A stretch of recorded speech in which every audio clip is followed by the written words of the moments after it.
Well, before I just say some words. So thank you, Chairman, and thank you, the guy, for your very nice introduction.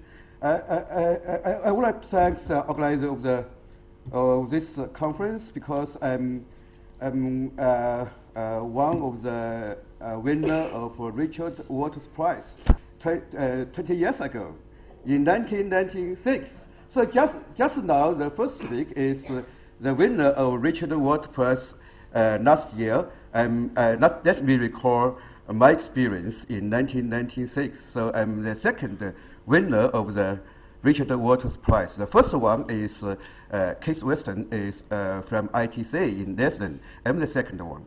So thanks a lot for the organizing because he arranged both of us to do the presentation in this morning.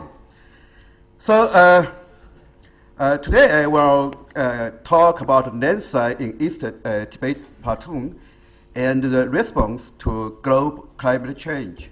My name is Runqiu Huang. I would like to thank my colleagues Yang and Zhang Chengguo from China Geological Bureau of Geological Survey and Geological Bureau of Tibet. So a lot of field work, they finish a lot of field work because the field investigation is very difficult to Glacier Lake because in Himalaya area, always high altitude and leakage of oxygen and very difficult working condition. So I'm working in the State Key Laboratory of Geohazard Prevention and Geo-environmental Protection. So my presentation will include the following parts.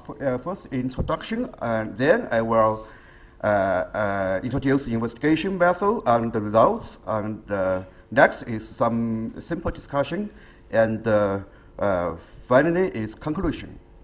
So as you know, there are a lot of great number of glacier and glacier lakes on the Earth's surface, and the glacier retreat has become more and more serious problem due to the global climate change.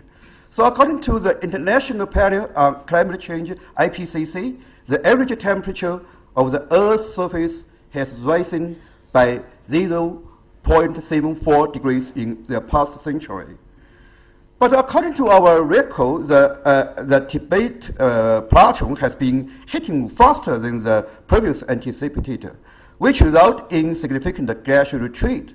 It was reported that the dramatic retreat of glacier on the Tibet plateau in recent 50 years is related to the continuous warming of the plateau since 1980s. So this curve shows the temperature variation in the past 50 years. So you can see the total increase of the temperature in the past 50 years is 0.7 degrees.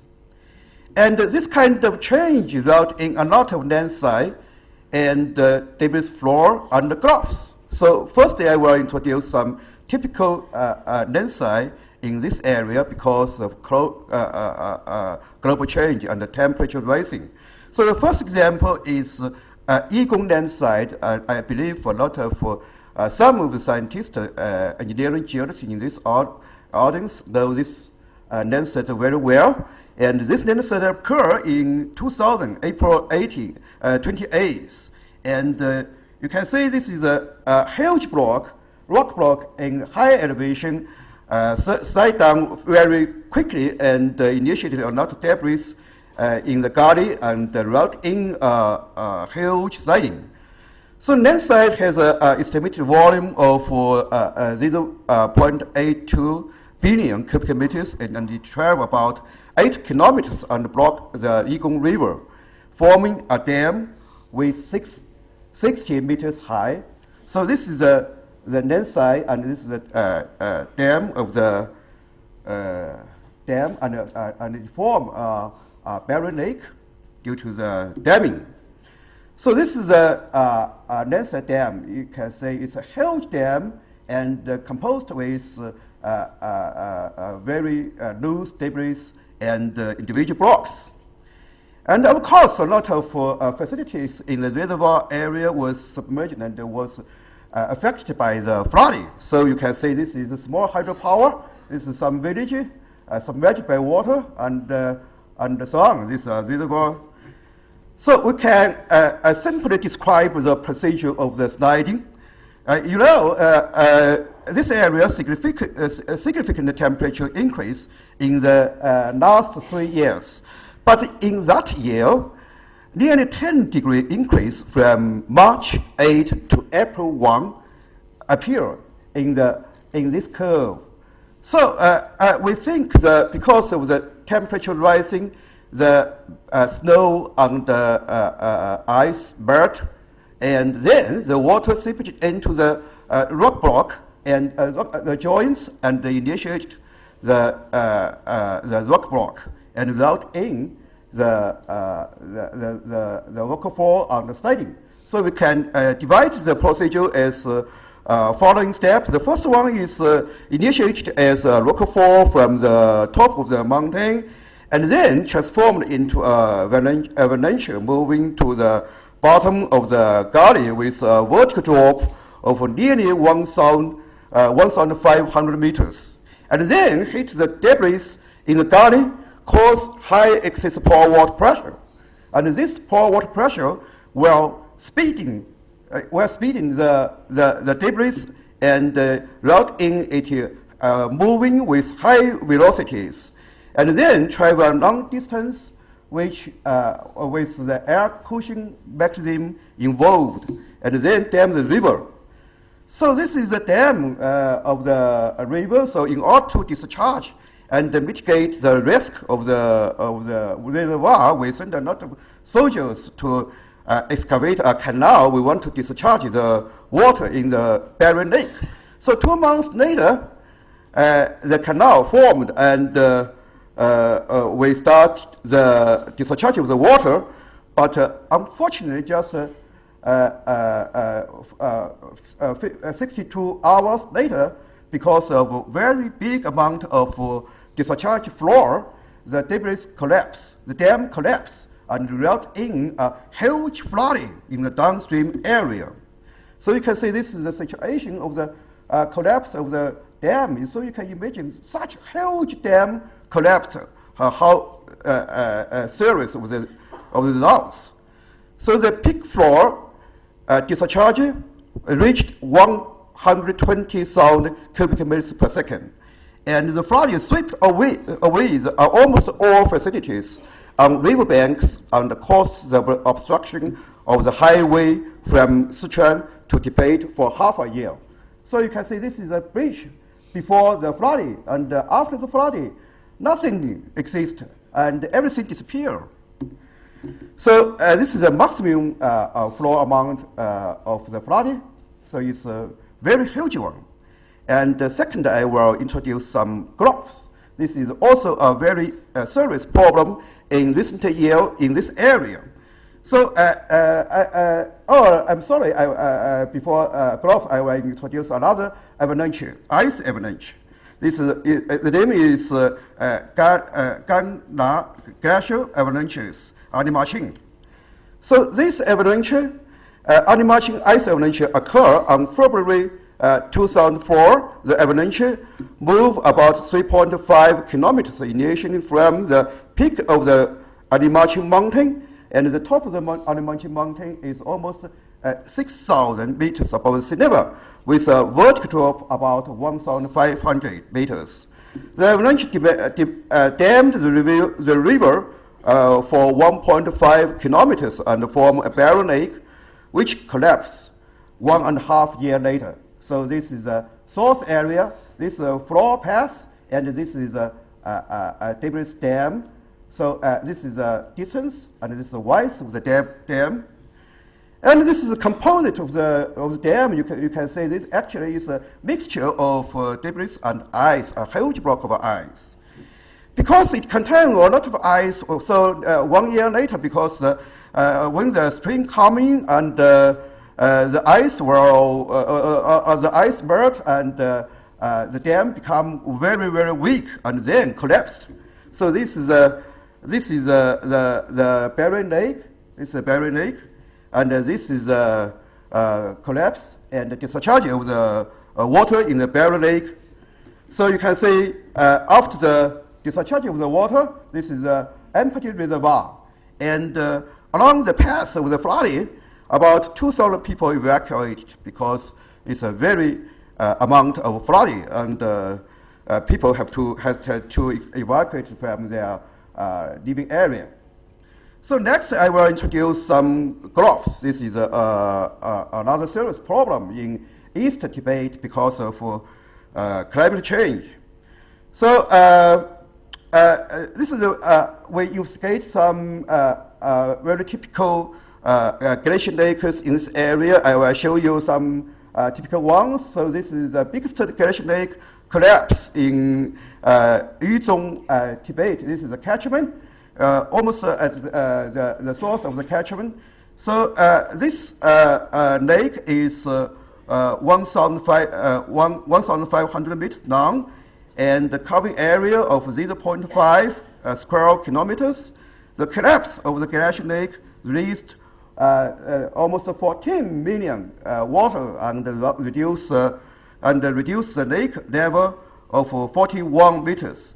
The lake is generally stable, but has a remaining volume of water about 0.1 million cubic meters. So this is a small amount. So this is the elevation decrease of the water level. And of course, the burst of the dam of Glacier Lake also produced a lot of flooding, and also wrought in huge impact to the local society. So you can say this is a village, and it was strongly affected by the flooding, and a lot of houses were destroyed by the flooding. So you can say this new houses built by local government for the local people. And unfortunately, most of them were affected by the flooding. So this is the situation.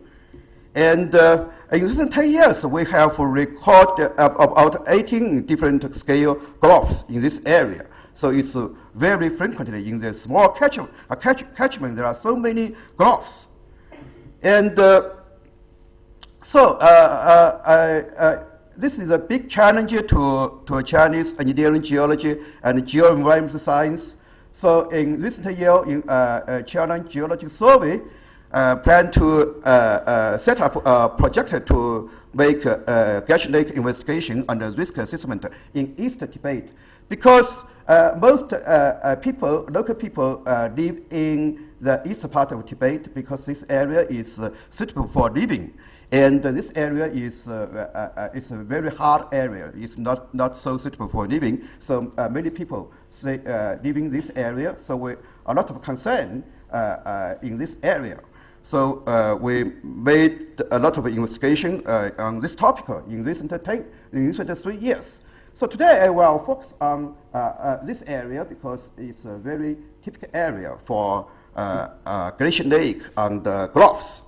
And this is a map showing the location. So this is the Yalu Zambu, and this is the big tongue of Yalu Zambu River, and this is a branch, or we call it as Yigong Zambu. So our start area is this area, Yigong Zambu.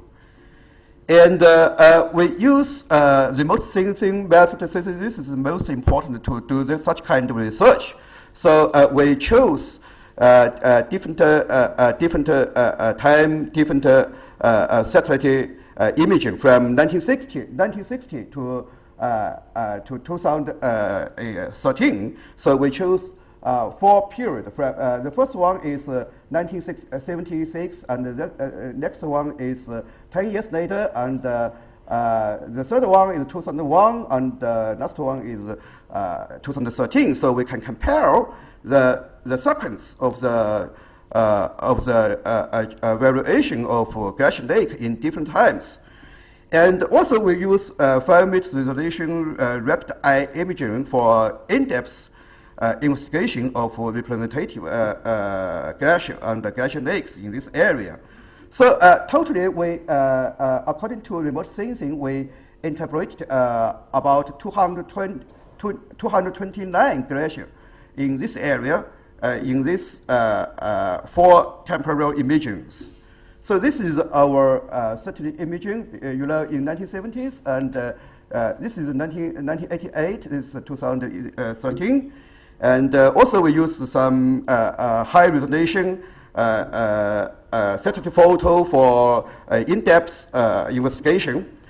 So this is our methodology. We can compare different different satellite imaging, and we can find the progressive retreat of glacial lake and the gradually increasing of glacial lake.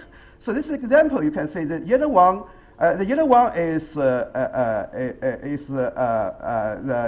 earliest one, 1970s, and this is the 1980s. This is 2001, and this is 2013. So you can see the glacial lake become big and big, and the glacial retreat gradually backwards. So this is a more detailed explanation map. So you can say this is an alluvium deposit because of the water, and this is the marine of the glacial lake, and this is the glacial lake. So the crown, you can see the crown is 2 period. This color is 1988 to 2001. So you can see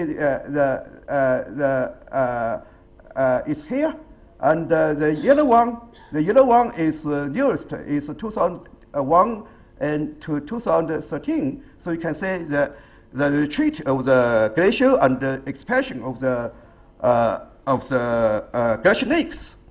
So we to every glacial lake we did a record to the characteristics of the glacial lake and the barrier dam. So this is a table of our record, and this is some pages for record contents. And most importantly, we should send some geologists to the site to do site investigation. But it's very difficult to do site investigation. So you can see the road is very rough, and most places almost no roads. So we have to build new roads in order to arrive the glacial lake. And finally, we can set up a glacial lake database, and this is the contents of the database. And also we can make a glacial lake mapping in a catchment. So this is a glacial lake mapping, and it contains a lot of information about glacial lake and barrier lakes and dams. So next I want to give some primary analysis. So this is glacial lake statistics. It shows number, and this is the number. This is the glacial lake volume, and this is the cumulative volume of water. So you can see in this area, in this catchment, about this is less than 50,000 cubic meters. This is less than 100,000 cubic meters. So you can see about 65% of barrier lake is the size is less than 100,000 cubic meters. And the smaller the glacial lake, the lower the risk is. So we always concern the big glacial lake. So we can see the big glacial lake with volume over 1 million cubic meters is about 10%. And this is the elevation distribution of glacial lakes. So you can see almost 60% of glacial lake distribute from 5,000 to 5,500. So they are at a very high elevation. So these types of glacial lake, we can divide the glacial lakes into 4 types.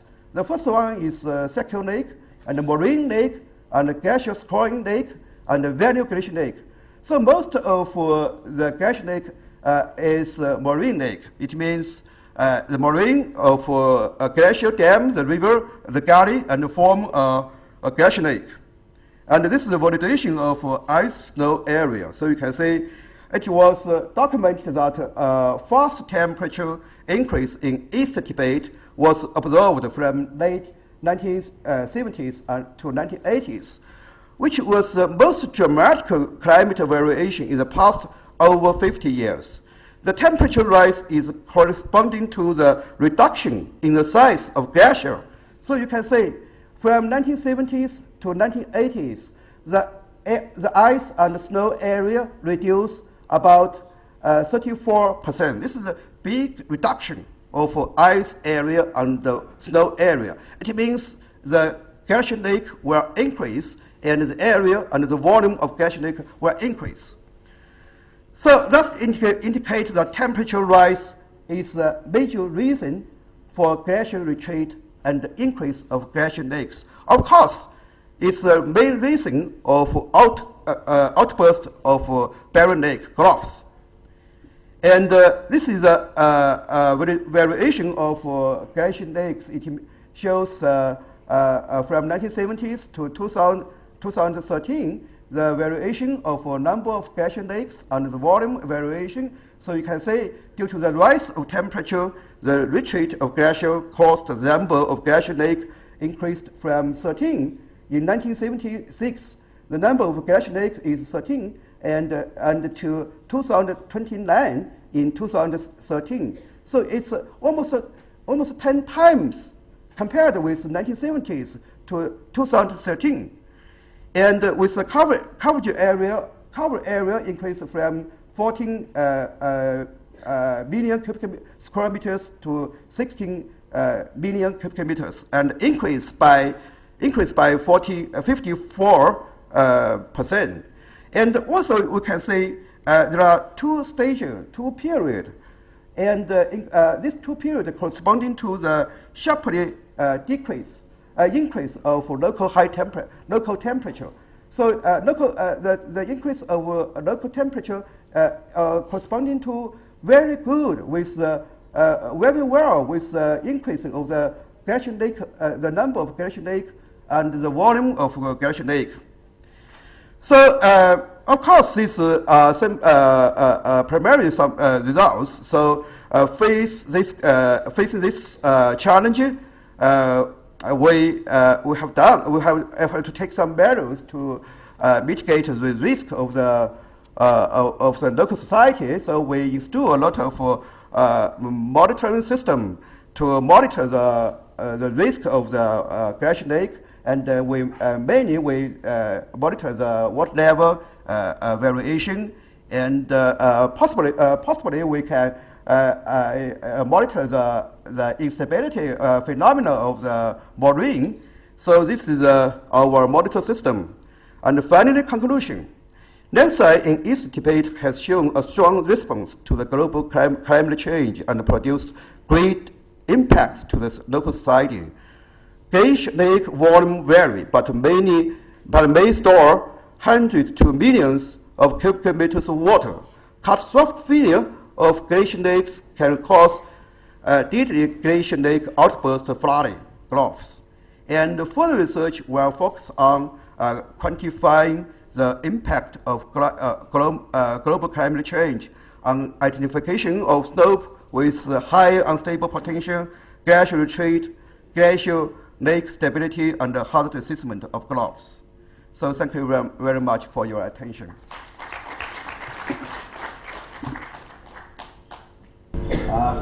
Open one discussion now. We can have a couple of questions.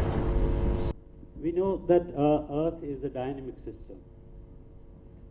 When you do a direct correlation between temperature rise and glacial retreat, what are the other factors that may be influencing, and probably we are ignoring them? So a direct correlation, when you are establishing, how logical is it? That is question one. And question second is about the maps. You are drawing glacial retreat with the help of maps, where you have resolution of 60 meters in one case and finally going to 5 meters, how good is the correlation, or how better is the prediction or the glacial retreat you want to prove? Your second question is about the using of satellite imaging. I'm First sorry. is you are doing one correlation directly between temperature rise Yeah. and the glacial retreat. Yeah. So one-to-one correlation. Earth is a dynamic system. There are so many other parameters that may be coming into equation. Yeah. So how do you eliminate all other parameters and come to one variable that is responsible for the glacial retreat that you are proving? Yes. We found the retreat of the glacier. Because you can see the table, actually this one you can see the temperature rise in 1970s to 1980s, and in this period we found the increasing of the glacial lakes. So we think they have a very good relation. And we think this is a kind of evidences for indicating the temperature rising, resulting in the increase of glacial lakes and the retreat of the glaciers. So I don't know. Yeah. Well, Okay. I hope he has answered your how question. good is the prediction of retreat based on the imageries that have different resolution?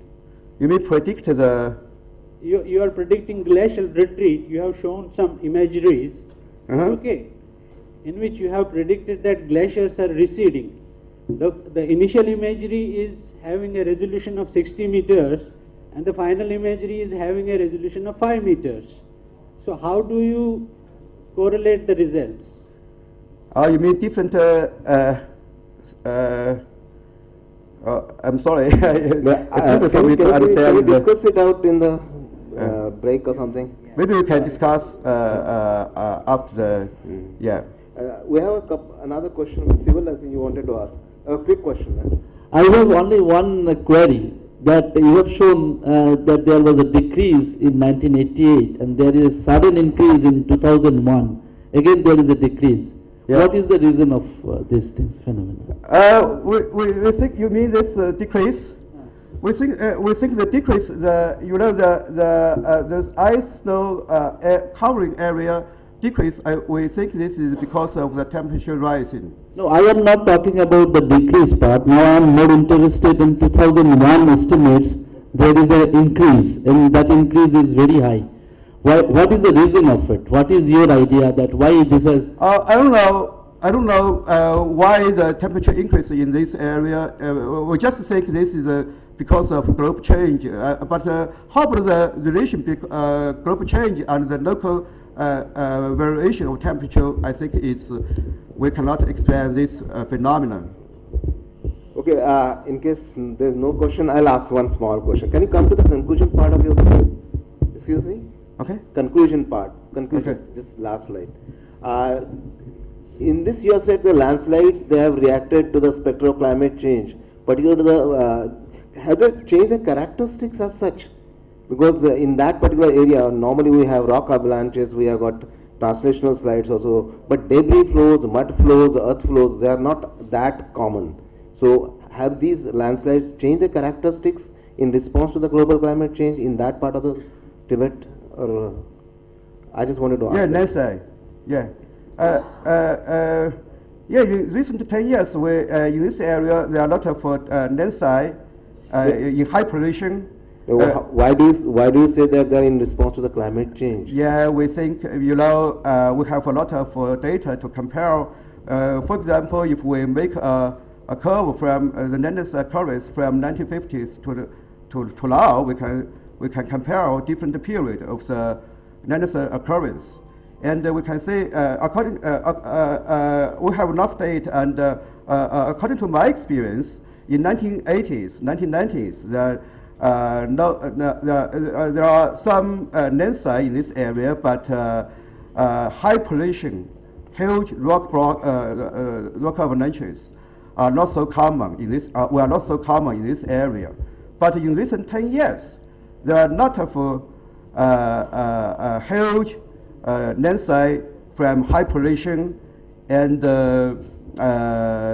so we think this area is the ice and snow, because the melt and the water seepage into the joints and initiate the Okay, because thank you so produce much. water pressure and initiate the rock block. Thank you so much. Yeah. Gentlemen,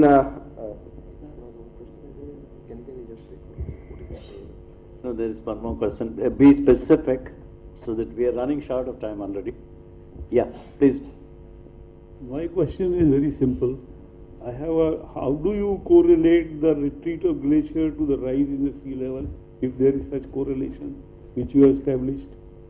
Pardon? How do you correlate the rise, retreat of glacier to the rise of sea level, if you have observed any? Sea level. So the retreat of Glacier Lake and I'm sorry, I cannot catch your You have been mentioning there is a retreat of glaciers or receding of the glaciers in the Tibetan plateau, yeah, and that you are indicating due to warming. yeah. If there is a warming, can I add this thing? Then how do you correlate the retreat of glaciers again corresponding with the retreat of any ice in the polar region?